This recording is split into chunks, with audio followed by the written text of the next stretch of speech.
भी होगा कि डीएनए रेप्लिकेशन। फिर 44 के बाद फिर भी इसी पे बात हो रही थी कि और क्लैरिटी से इसको प्रूफ किया जा सके कि हाँ वो एक जेनेटिक मटेरियल की तरह बिहेव हो रहा है, राइट। तो ये काम कर रहे थे कैम्ब्रिज यूनिवर्सिटी में अल्फ्रेड हर्शे और मार्था चेज, जिन्होंने बैक्टीरियोफाज पे काम किया। That was virus T2 bacteriophage, right. और उन्होंने 2 आइसोटोपिक मीडियम्स यूज किए थे, राइट। तो 2 आइसोटोप्स जो इन्होंने हैवी आइसोटोप्स जो यूज किए थे वो क्या थे, 35 सल्फर एंड 32 फॉस्फोरस। तो दोनों ही उन्होंने रेडियो एक्टिव सल्फर और रेडियो एक्टिव फॉस्फोरस यूज करके जेनेटिक कंपोनेंट को डिस्क्राइब करने की कोशिश की थी, राइट। तो क्योंकि और ये दोनों कंपोनेंट क्यों लिए गए थे, क्योंकि जो सल्फर है वो प्रोटीन में पाया जाता है, क्योंकि डाउट 2 चीजों को लेके ही चल रहा था, प्रोटीन और डीएनए को लेके, ठीक है। तो अब क्योंकि फिर भी बात वहीं पे आ रही थी कि उन्होंने प्योरिफिकेशंस नहीं किए थे, ना प्योरिफिकेशन की बात की थी, बट फिर भी ट्रांसफॉर्मेशन को क्लियर कट समझाया जरूर था। तो यहाँ पे कॉन्सेप्ट ये लिया गया कि प्रोटीन में सल्फर पाया जाता है, इसलिए सल्फर को रेडियो एक्टिव किया गया, और फॉस्फोरस जो है डीएनए में पाया जाता है, ठीक। डीएनए में सल्फर नहीं होता है और प्रोटीन में फॉस्फोरस नहीं होता है। तो ये भी चीज को ध्यान रखना है कि इस कॉन्सेप्ट को ध्यान में रखने के बाद ही इन्होंने अपने एक एक्सपेरिमेंट को कॉन्सेप्चुअलाइज किया, फिर उसको इम्प्लीमेंट किया, ठीक। तो उनका द आइडिया वाज सिंपल कि उन्होंने जो बैक्टीरियोफाइज वायरस है जो कि रेडियो एक्टिव उन्होंने कर दिया था, उसको किस में इन्फेक्ट कराया, बैक्टीरियम में, ई कोलाई में, राइट। फिर ऑब्वियस सी बात है कि जो उनका कंपोनेंट होगा वो अगर प्रोटीन होगा तो हमको उनके रेप्लिकेट्स में भी, या कह सकते हैं जो उनकी जनरेशन्स होगी उनमें वो रेडियो एक्टिव कंपोनेंट आएगा। तो उसको थोड़ा और बेटर देखने के लिए यहाँ पे क्लियर कट यहाँ पे दिया हुआ है कि यहाँ पे जो पहला एक्सपेरिमेंट प्रोटीन को टेस्ट किया जा रहा है, तो प्रोटीन बैक्टीरियोफाज में कहाँ पे पाया जाता है, उसका जो कैप्सिड होता है, जो कैप्सोम्यूज होते हैं, they are made up of protein, right. तो अब ये बैक्टीरिया को इन्फेक्ट कर रहे हैं, तो जब बैक्टीरिया को इन्फेक्ट किया गया होगा और उसके बाद इन सभी को सेंट्रीफ्यूज किया गया, क्योंकि ये जो है पूरा इसको एक पर्टिकुलर फ्लास्क में ग्रो कराया गया होगा, उसके बाद सेंट्रीफ्यूज कराया गया। सेंट्रीफ्यूज कराने के बाद देखा गया कि जो रेडियो एक्टिव कंपोनेंट आ रहा था वो सुपरनेटेंट में आ रहा था। तो सुपरनेटेंट क्या होता है, जो भी चीज़ ऊपर की तरफ जब भी हम चीज़ को घुमाते हैं तो कुछ चीज़ें जो है भाग ऊपर रह जाता है और नीचे जो है प्रेसिपिटेट इकट्ठा हो जाता है, जिसको हम कहते हैं पेलेट, ठीक है। तो यानी कि अगर पेलेट में रेडियो एक्टिविटी नोटिस ही नहीं की गई, तो अगर इन जो भी भाई बैक्टीरिया ये रेप्लिकेट किए होंगे, अगर ये बैक्टीरिया भाई रेप्लिकेट किया होगा, तो उसमें क्या हुआ होगा, रेप्लिकेट करने के बाद जो है ये जब आप सेंट्रीफ्यूज करेंगे तो जो भी बैक्टीरियल सेल्स होंगे वो कहाँ पे आ जाएंगे, वो पेलेट में आने चाहिए। पर हमें यहाँ पे प्रोटीन टेस्टिंग के केस में क्या दिख रहा था कि ये रेडियो एक्टिविटी हमें पेलेट में नहीं दिख रही थी, सुपरनेटेंट में दिख रही थी। सुपरनेटेंट में क्यों दिख रही थी, क्योंकि यहाँ जो बैक्टीरियोफाज थे वो अपना बैक्टीरिया इंजेक्ट करने के बाद हट गए, ठीक है। अब ये बैक्टीरिया फिर रेप्लिकेट हो रहा है, पर बेसिकली क्या हो रहा है, प्रोटीन तो रेप्लिकेट नहीं हो रहा है, ठीक। और ये जो है यानी बैक्टीरिया में कोई भी रेडियो एक्टिव कंपोनेंट आया ही नहीं, ठीक है।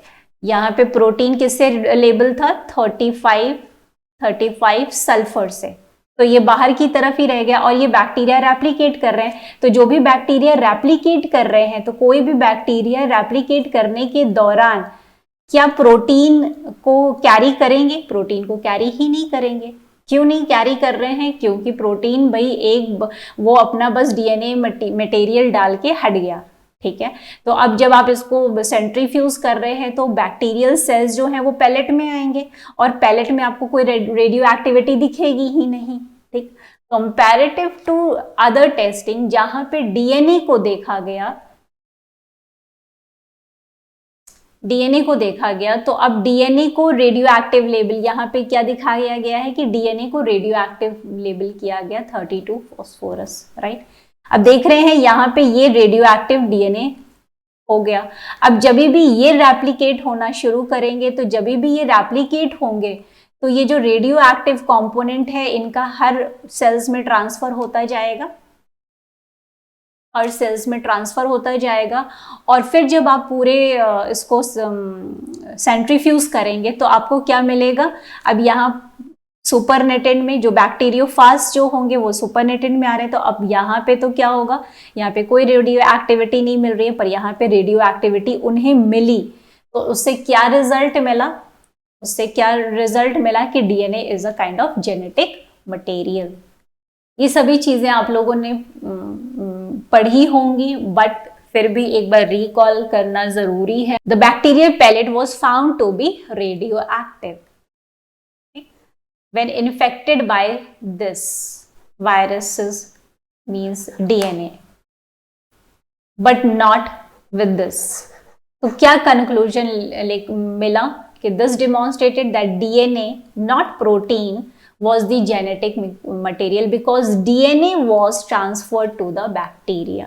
ठीक है, तो वो बहुत ही क्लियर एक्सपेरिमेंट से इन्होंने डेमोन्स्ट्रेट कर दिया कि DNA is a genetic material. And yes, इसके बाद और वो रेस जो है बढ़ जाती है, आप देख रहे होंगे।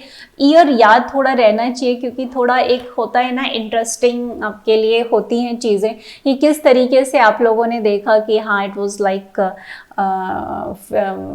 मिशर का जो एक्सपेरिमेंट हम लोगों ने डिस्कस किया 1859 में, न्यूक्लिन की बात आई थी। उसके बाद फीबस लेविन से ये चीज़ें, ये कहानी एक स्टोरी पैटर्न में शुरू होती है और धीरे धीरे जो है 1952 में ये कंफर्म होता है। अब आपको एक आइडिया मिल गया होगा, जैसे ही ये पेपर पब्लिश हुआ होगा तो उस साइंटिफिक वर्ल्ड में एक रेस सी हो गई कि कौन जो है डीएनए के मॉडल को डिस्कवर करने जा रहा है, कि डीएनए एक्चुअली में उसका वो है कैसा। तो बहुत ज़्यादा और मॉलिक्यूलर बायोलॉजी में ये चीज़ बढ़ती चली गई, और उस समय यही उम्मीद की जा रही थी कि लाइनस पॉलिंग जो है वही शायद करेक्ट मॉडल बता पाएंगे।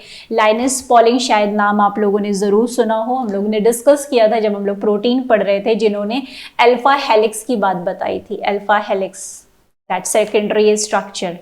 ठीक है, और इन्होंने ये बात कैसे बताई थी, एक्सरे क्रिस्टलोग्राफी से, राइट। तो यहाँ पे अभी बात क्या आ गई कि अब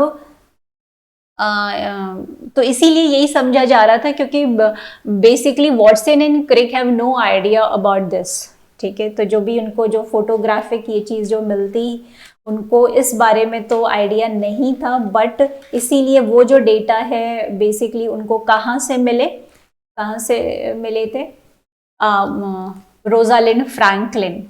ठीक है, तो रोजालिंड थोड़ा सा ये याद रखिएगा, रोजालिंड फ्रैंकलिन, राइट, वो भी इसी पर काम कर रही थी, right. And that photo 51 is being famous, बहुत ज़्यादा फेमस है, क्योंकि कहा जाता है मॉरिस विल्किंस जिन्होंने ये Nobel prize Watson and Crick के साथ शेयर किया था, मॉरिस विल्किंस जो थे, उन्होंने फोटो 51 ही लाके किसको दिया था, वॉटसन एंड क्रिक को लाके दिया था। ठीक है, क्योंकि उनको, और ये जो फोटो की बात हो रही है, किस फोटो की बात हो रही है, जो एक्सरे क्रिस्टलोग्राफी से इन्होंने कैप्चर किया था रोजालिंड फ्रैंकलिन ने।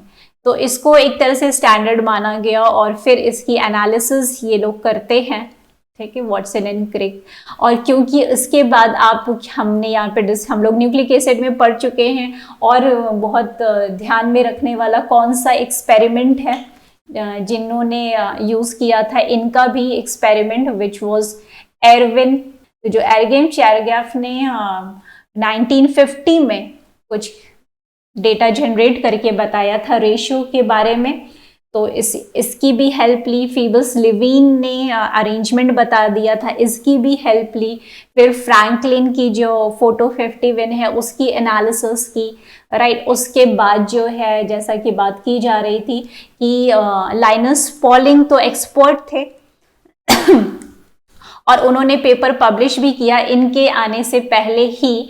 पर लाइनस पॉलिंग ने जो पेपर पब्लिश किया था, उन्होंने इसके बारे में ये बताया कि जो डीएनए मॉडल होता है वो ट्रिपल हेलिक्स होता है, ट्रिपल हेलिक्स होता है, ठीक है।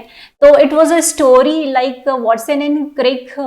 जब उन्होंने एक्चुअली जब ये हुआ कि हाँ आज इनका पेपर आने वाला है, तो कहा जाता है Watson and Crick they were really you can say in a kind of demotivated condition, कि उनको लग रहा था लाइनस पॉलिंग तो करेक्ट पिक्चर ही लेके आ रहे होंगे या करेक्ट मॉडल लेके आ रहे हैं डीएनए का। तो जैसे ही उन्होंने देखा ट्रिपल हेलिक्स, तो दे वर हैप्पी, क्योंकि उनकी स्टडी ये कह रही थी कि ट्रिपल हेलिक्स तो हो ही नहीं सकता, ठीक है। तो और थोड़ी और इसकी तरफ से ये गलती हुई कि लाइनस पॉलिंग ने भी फॉस्फेट ग्रुप को इनसाइड रखा था, अंदर की तरफ रखा था, और बेसिस को आउटसाइड रखा था, ठीक है। तो ये भी उस समय इस बात पर भी बहुत ज्यादा डिस्कशन हुआ कि भाई ये गलती कैसे हो गई, क्योंकि लाइनस पॉलिंग ने केमिस्ट्री की अच्छी बुक्स लिखी थी और ये इनकी बात थी कि फॉस्फेट ग्रुप जो है अंदर किस तरीके से, भाई नेगेटिवली चार्ज है तो वो अंदर कैसे हो सकता है, ठीक है। But it was all done कि जब 25 अप्रैल 1953 को वॉटसन एंड क्रिक का वो पेपर पब्लिश होता है और सामने आता है आपके अब सबसे बड़ा ब्रेक थ्रू मॉलिकुलर बायोलॉजी कहें या साइंस की दुनिया में या लाइफ साइंस की दुनिया में, ये मॉडल सामने आया, राइट। और आज भी जिसकी मदद से बहुत सारे फिर एक्सपेरिमेंट्स और कंडक्ट होते चले गए। तो now you have an idea कि किस तरीके से आप कह सकते हैं कि why I am discussing all this, कि कहीं ना कहीं रिसर्च में आपने देखा कि without any kind of experiment conduction, Watson and Crick collected a data of Erwin Chargaff, Phoebus Levene, Rosalind Franklin, Maurice Wilkins, x ray data analysis, और सभी चीज़ों को साथ में रखा, फोटो की एनालिसिस की और अपनी चीज़ों को, अपने ब्रेन को पूरा यूज़ किया और डीएनए मॉडल दिया। तो यस, इसीलिए आप समझ सकते हैं कि क्यों चेकआउट होता है कि जो एक रिसर्चर हो या साइंटिस्ट हो, जो भी देश में आए, वो क्या हो, एनालिसिस में बेहतर हो।